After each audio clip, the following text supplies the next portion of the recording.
Longtime high school teachers of Reddit. How have students changed over the years? 18 years of teaching. The kids aren't different. There are smart ones and lazy ones and smart lazy ones. There are those who genuinely care and those who see you as an obstacle to the grade they want because you are going to make them work. Kids are people and people can be messy. It's why I love this job. My brother and I are 17 years apart. When I went to school, if you were gay, your life was absolute hell. This was the late 90s. We had one guy that never came out, but it was pretty obvious to everyone. I never participated in the bullying, but I never stood up for the guy either. I was 5 feet 9 inches 115 pounds, pretty small myself. I recently went back home to visit my family and my brother had some friends over to study. 2 of his friends were gay. My brother is CPT of the wrestling, lacrosse, and Hubie of the football team. Super popular kid. I asked him privately if anyone gave him grief for having gay friends. His response was, why would they? His total look bewilderment made me really proud of him and his generation. Their music sucks, but their heart is in the right place. BTW, this was in Central Ohio.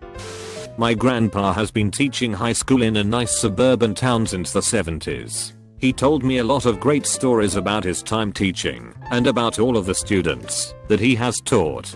He often misses how things were before 9/11 and how the school atmosphere was more laid back and open in the decades before the 21st century. He is always shocked when he hears stories in the news about how students get suspended for bringing in scissors or pointing their finger at another student like it's a gun. For him, disciplining students for such things in decades past would have been unthinkable and totally ridiculous. The way that students behave has changed a lot as far as he's concerned, but some things always stay the same, such as the cliques that he has gotten used to seeing in addition to the high school rituals and events like prom and football games under the lights on a Friday night. He taught in public school all these years despite going to Catholic school growing up. The kids in public school had way more leeway as far as mischief making and behavior were concerned, whereas the priests and nuns in Catholic high schools could be really harsh on students if they stepped out of line even one time. The style of clothing and the trends that he has seen over the years have been interesting for him to observe. He remembers girls with bell bottoms and the guys with their hair long like the rock stars that they idolized in the 70s. He used to joke about how big girls' hair could be in the 80s when some of his students were after the glam rock vixen look that they were used to seeing on MTV, and how you could smell the hairspray on them if you walked past them in the hallways. In the 80s and early 90s, he used to boot guys out of the bathroom down the hall from his room every week for smoking in there, and he has said how these kids would have been suspended really fast in today's world, whereas he used to just take their cigarettes from them without telling any administrators about it. He felt like he had more control over his students than he does today, in the sense that he never had to deal with crazy parents calling him about their kids' bad grades in decades past, but he has gotten way too many calls like this over the last 10 years or so. He finds it funny how boys over the years have always been concerned about their cars and how important a hot set of wheels are to them. He has always had students that drove some really nice cars to school, and, being a car enthusiast himself, he always loved talking to the guys about the cars that they drove, and about the work that they were doing on their rides and whatnot. One of the better pranks that I can recall him telling me about was the year when a group of seniors managed to get a cow into the library that proceeded to shit all over the place before animal control came to the school by the time that school started in the morning in order to get the cow out of there. I thought that this story was bullshit, but he assured me that that's how it went down, and that the only thing that smelled like bullshit was the library, not his story. He would never admit it to principals or administrators, but he has told me that he has always gotten a good laugh out of the senior pranks that were pulled each year, and that they have been one of his favorite annual events. He always finds his senior classes to be amusing, although somewhat obnoxious. Seniors never seem to change, in that they always think that they're the kings and queens of the school, and that they can push around underclassmen and screw with them for laughs. He had some good relationships with the more popular male and female students that were members of the football and cheerleading teams, but he never liked how they would haze the incoming freshmen mercilessly the summer before school started up. Whenever he would talk to me about his teaching career, he was never able to say if high school and his students have changed more over the years, or if they have stayed the same more than they have changed. He definitely has enjoyed teaching his entire life, and has had great experiences with many of his students who seem to keep coming back to him with each year, except with different faces. He'll always get a joker, a genius type, a troublemaker that needs guidance, a future PTA mom, a prom queen, etc. But he always enjoys having them around him despite all of their potential imperfections, and how some of them have managed to get under his skin at times. The one thing that I will always remember about his teaching stories is how much he loves the fact that despite him growing older as each decade passes, high school girls stay the same age. Former USAF Staff Sergeant. We would get a lot of kids fresh from high school. You could tell a huge difference between those before and after the implementation of the No Child Left Behind Act. Critical thinking skills were almost non-existent with quite a few. When I said out loud the Latin name for humans, one responded quite offended, "I ain't no damn monkey." There was also quite a lack in self-responsibility. The phrases "I don't know," "it's not my fault," or "I forgot" were said a lot, as if they were acceptable. I wrote a lot of paperwork. Couple clarifications. Critical thinking skills does not refer to their intelligence level. It's their ability to problem solve and even just connect the dots in certain situations. Give them multiple choice, and they are good to go. Have them explain why, and they give you the deer in headlights stare. Also, not all do this. Just a lot more than I usually see among young adults. For the "I don't know," "it's not my fault," and "I forgot," these are dismissive phrases, and that is exactly what they are doing. They are not seeking out help when they don't know, they just shrug their shoulders. Same thing for the "I forgot," and usually these two are tied in with "it's not my fault." It's tough relating the material to things they may have going in their life. My Chappelle, Family Guy, and South Park references get stale. Teens are teens. I don't think the human condition changes too much decade to decade. I teach in a very racially mixed area. Racism is a very foreign concept to them. I had a teacher that taught 40 years. I had him in 2011 when I graduated. He also retired that year. He taught sociology. Actually, it was interesting hearing him answer when someone asked him that. Basically, he said that over time kids never changed. Sure, the kids wore different clothes, maybe different slang, had different technology, etc. But overall we were the same as the other generations. It's just a different world. In my limited free time, I've been a private tutor for high school students for the past 8 years or so. Helps to put extra beer money in my pockets, and with a lot of experience, I can charge ridiculous prices.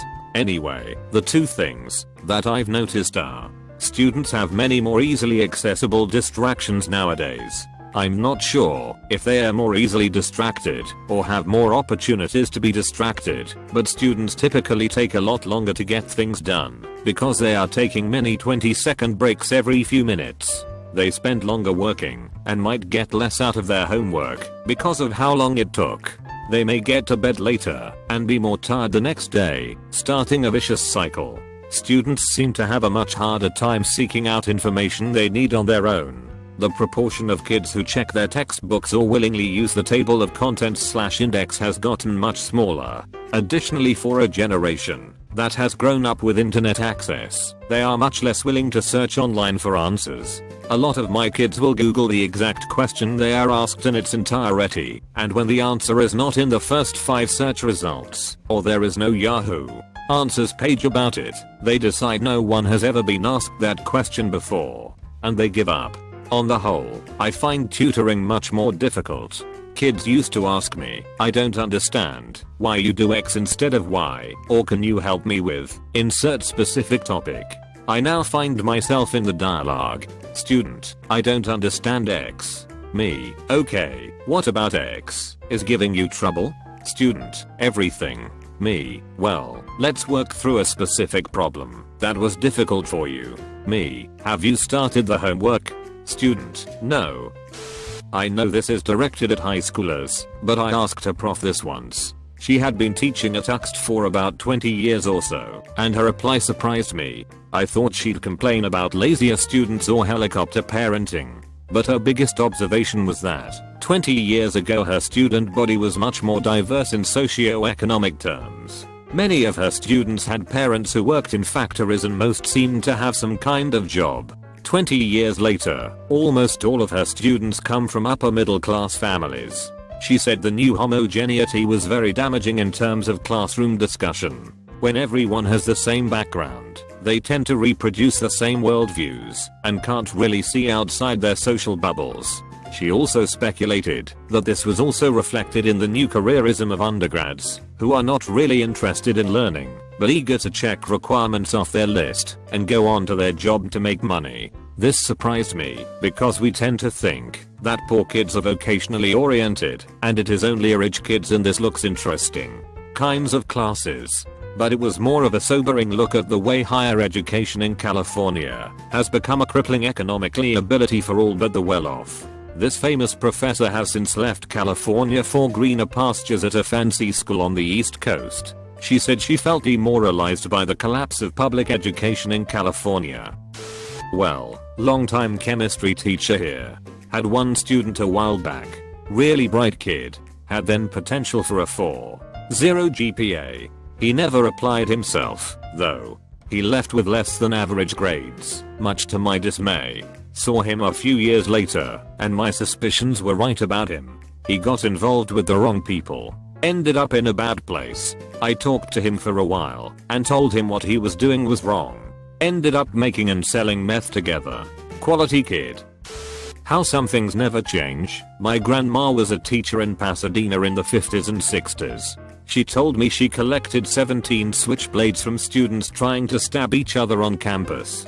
I kind of keep that in my mental back pocket whenever someone brings up how dangerous schools are nowadays. I've been teaching middle school for 11 years. My 7th and 8th graders are some of the neediest children I have ever met.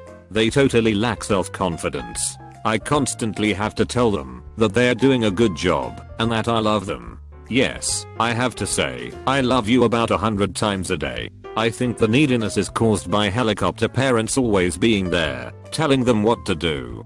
And, I think they fact that they need to be told that they're loved by a teacher because they don't ever get it at home. I don't know if anyone will see this, but my husband teaches violent high schoolers in the South Bronx and has done so for 20 years. The two big differences he sees are far less imagination to get them to write about what if is pulling teeth. Most of them as kids didn't play pretend. They are very literal and can't seem to think outside the box. They are all obsessed with sneakers, clothes, and status symbols. Not just a few, almost all. They can talk about for hours. And it is not just what they wear, but little thugs who know what's in vogue, all of them. Coming in a bit late to the party. Boo, this is my 20th year teaching high school physics and other subjects in 2 different high schools. The first school I was at saw a radical demographic change in the 16 years I was there, from majority, 60%, white middle class to, in the final year before it closed, the incoming freshman class would have been 99% minority, mostly black, but with maybe 10% Spanish speaking, and almost that fraction on free/reduced lunch. My current school is in its 3rd year of a federal/state school improvement grant because our test scores place us in the bottom 5%, I think, of schools in our state. About 20% of our juniors meet the state standards in reading and math. Over the years, I believe that kids aren't different, but they have access to different technologies. Social issues really haven't changed much. Poverty now sucks as bad as it did 20 years ago, and there really hasn't been much change in how that affects kids. The biggest change has been the transition from CD players that would hardly fit in a pocket, that only a few kids bothered with, to iPods and MP3 players, and now smartphones. The phones are an issue because they are so seductive. Why pay attention to a boring ass lecture on whatever when you could be watching YouTube, or playing a game, or texting your hottie? Locally, a more important change has been the radical drop in high school girls pregnant. Shortly after I started teaching, my county had the highest rate of teenage pregnancy in the United States, and my school was at the epicenter. In those years, I would often have more than one pregnant student in every class, and would rarely have more than 1 or 2 classes without any girls pregnant. Now, and for the last, 10 years. It's unusual for me to have more than 1 or 2 per year. The sex ed program changed a few years into my career to emphasize birth control and safe sex, and made it more annoying for parents to pull their kids from that class. One of my friends was a priest, and the local Catholic diocese's rep on the committee that came up with the new course. He wasn't a fan of the result. 30 plus years as a high school teacher here. Special education, behavioral, ran a suspension and expulsion program for the last half of my career. Students are essentially the same as when I first started, minus the acid wash. However, the rise of social media / texting has amplified the consequences of bullying, which has existed since the dawn of playgrounds, in a very bad way, and this caused an increased awareness as to just how mean some kids can be. As well, there is a decrease in accountability among students. Perhaps because parents are less inclined these days to back the school, and as a result the teachers are more inclined to become the bad guys. Schools don't have any teeth anymore, which makes the real world come as a shock to many. Parents try to blame the teacher now. I'm smart enough that I email progress reports, despite a site continually updated called Skyward, upload my lesson plans, have time for extra help, give reviews, and grade habitually to the point where I have my students check their phones at the end of the period to see their grade. Still, some parents still try to get me. So I say, did they come to tutoring? No. Did they ask for extra help? No. I keep a log of all questions. Did they do the homework? No. I collect all homework. Did they do the review? No. I collect the review. At the end of the conversation, I win.